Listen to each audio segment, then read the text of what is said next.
A gnose, ou gnosticismo, foi uma seita derivada do cristianismo primitivo, né, que já existia antes do cristianismo mesmo, né, com outros nomes, dualismo de Zoroastro, por exemplo, né, o maniqueísmo, e que, com o crescimento do cristianismo nos primeiros anos, penetrou no seio da igreja, né, e contra a qual a igreja precisou lutar muitas vezes.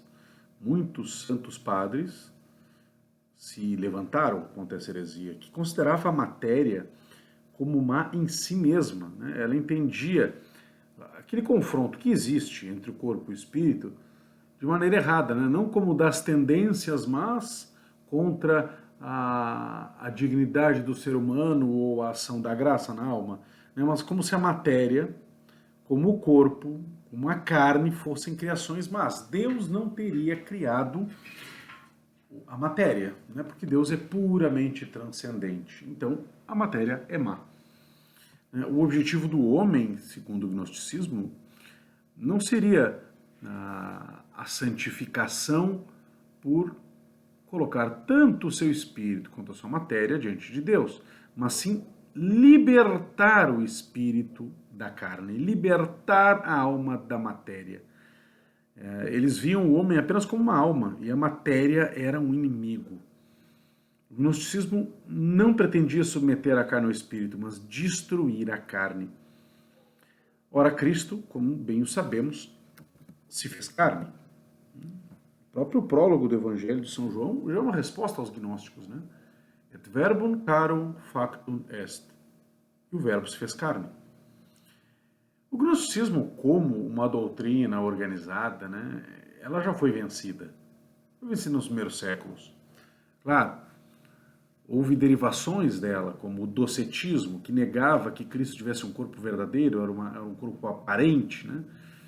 Vem do grego, em que isso significa aparência. Então, mas os docetistas também foram vencidos.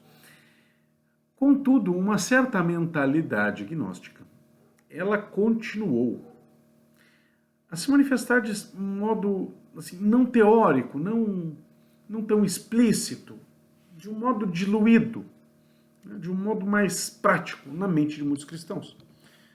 Por exemplo, aqueles calvinistas que se rebelaram contra o anglicanismo oficial da Inglaterra, né, no século XVII, chamados de puritanos, muitos deles fugiram para a América, onde eles fundaram colônias, né, e mais tarde isso se constituiu nos Estados Unidos.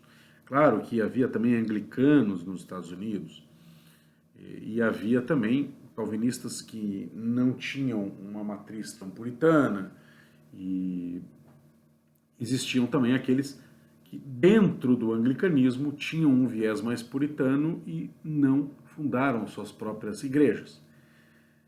De qualquer maneira, né, eles talvez fossem movidos de boas intenções, até com algumas boas ideias no campo religioso, no campo político, mas muitos deles foram influenciados por uma teologia de matriz gnóstica. O próprio luteranismo já tem uma certa matriz gnóstica por conta da visão de oposição. Vejam bem, escritura versus tradição. Tanto é verdade que dentro do próprio luteranismo vai surgir um movimento de cariz mais gnóstico, como o pietismo, muito forte em algumas regiões da Alemanha e, sobretudo, nos países nórdicos. Vocês podem ver, por exemplo, o filme A Festa de Babette, que conta muito isso. É por isso que muito da prática religiosa na América, entre os puritanos principalmente, mas também entre os peregrinos, também entre os anglicanos, consistia numa separação entre os puros, os cristãos e aqueles que não eram salvos. Uma separação até mesmo política. No seu afã pela santidade, eles consideravam que determinadas coisas eram más em si mesmas. E isso, na prática, é uma manifestação de ódio à matéria. Ainda que eles não dissessem que eram gnósticos, né, combatessem a gnose se fossem perguntados sobre isso, mas eles confundiam esse verdadeiro combate pelo espírito. Isso é a razão de, no meio protestante americano, tenham surgido muitas vertentes, não contra o abuso da bebida alcoólica, mas contra o mero uso. Por exemplo, a campanha pela temperança organizada pelos metodistas, e isso que eles nem eram calvinistas, né? Adotavam uma teologia de salvação bem diferente do calvinismo, contrária ao calvinismo, mas ainda assim caíam em algumas armadilhas gnósticas. É uma questão mais de vivência cultural do que de religião, digamos assim. Esse gnosticismo sobreviveu, né? Mesmo que nem todos os protestantes americanos tenham adotado na sua teologia oficial essas separações próprias de quem considera a matéria mãe em si mesmo. E isso vai ser importado para vários temas, inclusive do recato nas vestimentas, né, da modéstia. E por isso que não é raro encontrar, seja em meio protestante, seja em ambientes católicos, influenciados ou pelo puritanismo americano, que acaba chegando aqui diluído no Brasil, ou por uma teologia moral de matriz jansenista. Não deixa de ser uma forma de puritanismo dentro da igreja. Dentro da igreja. Claro que eu estou colocando puritano entre aspas, né, porque o puritanismo histórico não tem a ver com roupas, né, além de muitos puritanos beberem e fumarem também. Né, eu estou tratando de um puritanismo mais comportamental, né, culturalmente considerado. Não da teologia original nem dos peregrinos, nem dos presbiterianos, nem dos congregacionais e de algumas outras tendências dentro da igreja anglicana. Agora, esse gnosticismo e este puritanismo, entre aspas, que considera a matéria má, que vem pecado em tudo, que encontram na lei e não na graça, essa mesma gnose, né? Aliás, é interessante que eles se fixam mais na lei e não na graça, e isso contraria a própria teologia puritana, porque os puritanos originais, eles davam uma primazia à graça, até mesmo de forma exagerada, porque eles eram calvinistas, né? Seguiam os padrões de Westminster. Né? Mas essa mesma gnose, mesmo puritanismo, enxergam os objetos materiais, pois não são espirituais, como maus. A bebida é má, não o mau uso que se faz dela. O cigarro é mau, não o abuso do fumo. As tatuagens são más. Pintar o cabelo de roxo é mal, usar dentro da roupa é mal. A gnose não vê no uso exagerado de uma roupa algo mal, mas a própria roupa. A própria roupa. Então, mesmo que uma mulher use uma calça um pouco mais justa, mas que um conjunto proteja o pudor, tome precauções necessárias, num ambiente que não veja isso com maus olhos, ainda assim ela pecaria, né? Não é a atitude da mulher, não é o abuso da vestimenta, é a peça em si mesmo. Isso, na verdade, é confundir teologia moral com uma tabela Excel. Na visão da igreja, a moral deve ser pensada por princípios, não por regras de pode e não pode. Regrinhas, não que as regras não existam, é verdade que algumas regras existem, mas nós não podemos basear a teologia moral apenas em regras, cumprimento de regras. Uma tabela, tal coisa é isso, aí eu vejo na tabela sim ou não. Isso é próprio do puritanismo, é próprio do gnosticismo. Em cada circunstância, os princípios devem ser invocados, não um recurso a uma lista. Ainda que em algumas situações, algumas regras sejam necessárias, mas é principalmente conhecer os princípios. Por exemplo, no uso da camisinha. A camisinha é um instrumento de borracha. Não é a camisinha o pecado é fechar-se à vida. Se a pessoa usa uma camisinha para fazer um balão, né, sopra, bota na boca e faz uma bexiga, não é pecado, não é um instrumento que é o pecado. Ele é um instrumento que é usado para o pecado. Agora, por exemplo, num ato aberto à vida, entre um casal que, por exemplo, tem carícias orogenitais da esposa no marido e ela tem certo constrangimento ou nojo, alguma coisa assim, em colocar o membro viril do homem na sua boca e ela quer utilizar uma camisinha para ficar um pouco mais limpo só naquele momento, depois retira e o ato continua livre, né? Seco, sem nada, aberto à vida.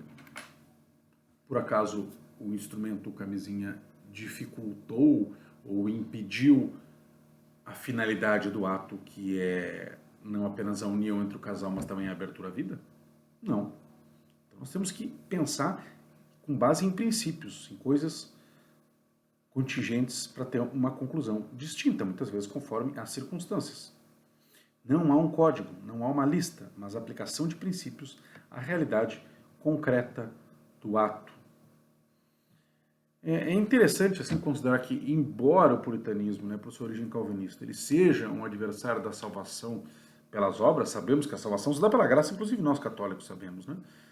E sabemos que as obras têm valor meritório apenas quando unidas à graça de Cristo conquistada na cruz por nós. E então esse puritanismo seja o exato oposto do pelagianismo, que é aquela heresia combatida por Santo Agostinho, né, que desprezava a ação da graça, radicava a redenção do homem numa má compreensão do livre-arbítrio. Né? Na prática, o puritanismo e o pelagianismo acabam se parecendo muito, mesmo eles sendo adversários. Por quê? Porque o comportamento é idêntico. Dizer que a salvação se dá pela graça, pregando a doutrina da eleição, pregando a doutrina da predestinação, no que os calvinistas estão certos, embora eles errem no modo de apresentar a doutrina, errem nos alguns princípios dessa doutrina, no modo como eles querem essa doutrina, e nas consequências que eles tiram equivocadamente a partir dessa doutrina, né, os puritanos acabam procurando sinais exteriores nos eleitos, nos predestinados.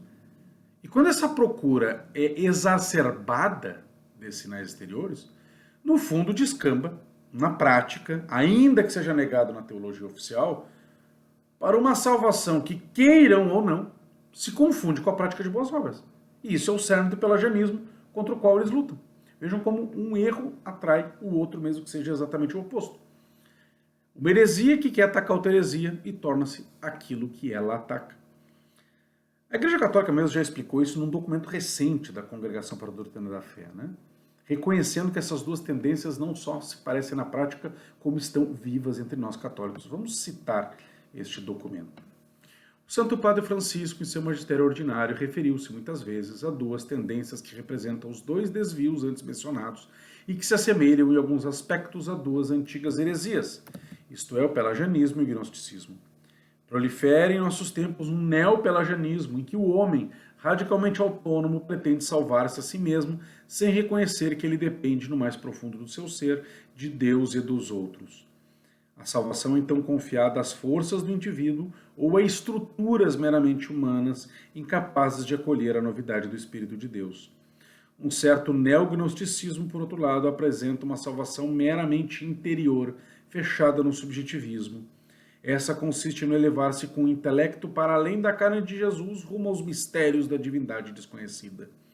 Pretende-se assim libertar a pessoa do corpo e do mundo material, nos quais não se descobrem mais os vestígios da mão providente do Criador, mas se vê apenas uma realidade privada de significado, estranha à identidade última da pessoa e manipulável segundo os interesses do homem. Por outro lado, é claro que a comparação com as heresias pelagiana e gnóstica pretendem somente evocar traços gerais comuns, sem entrar nem fazer juízos sobre a natureza desses erros antigos. De fato, a diferença entre o contexto histórico secularizado de hoje e o contexto dos primeiros séculos cristãos, nos quais essas heresias nasceram, é grande. Todavia, enquanto o gnosticismo e o pelagianismo representam perigos perenes de equívoco da fé bíblica, é possível encontrar uma certa familiaridade com os movimentos de hoje apenas referidos acima. Seja o individualismo neopelagiano, que o desprezo neognóstico do corpo descaracteriza a confissão da fé em Cristo, único Salvador universal. Como poderia Cristo mediar a aliança da família humana inteira se o homem fosse um indivíduo isolado que se autorrealiza somente com suas forças, como propõe o neopelagianismo? E como poderia chegar até nós a salvação mediante a encarnação de Jesus, sua vida, morte e ressurreição no seu verdadeiro corpo, se aquilo que conta fosse somente libertar a interioridade do homem dos limites do corpo e da matéria, segundo a visão neognóstica? O Papa Francisco alertou sobre isso, aliás, né? Naquela exortação apostólica chamada Gaudete et Exultate. Vejamos o que diz o Papa. Neste contexto, desejo chamar a atenção para duas falsificações da santidade que poderiam extraviar-nos: o gnosticismo e o pelagianismo. São duas heresias que surgiram nos primeiros séculos do cristianismo, mas continuam a ser de alarmante atualidade. Ainda hoje, os corações de muitos cristãos, talvez inconscientemente, deixam-se seduzir por essas propostas enganadoras. Nelas aparece expresso um imanentismo antropocêntrico, disfarçado de verdade católica. Ora, meus caros, saibamos que o gnóstico, né, ao não perceber as nuances, ao considerar a coisa um pecado e não o uso, que pode ser bom ou mal ou neutro, que se faz dela, né, ataca em si mesmo, mas ainda tende a haver pecado em coisas absolutamente circunstanciais. Um cabelo pintado de roxo combinando com roupas de roqueiro poderia ser modesto numa senhora sexagenária, né? Mas não necessariamente numa adolescente de 15 anos. E essa distinção o gnóstico e o puritano não fazem. Não há um código, repetimos, não há uma lista, não há uma tabela Excel. Teologia moral se faz com o entendimento dos princípios e sua aplicação à realidade concreta dos fatos. Meditem sobre isso.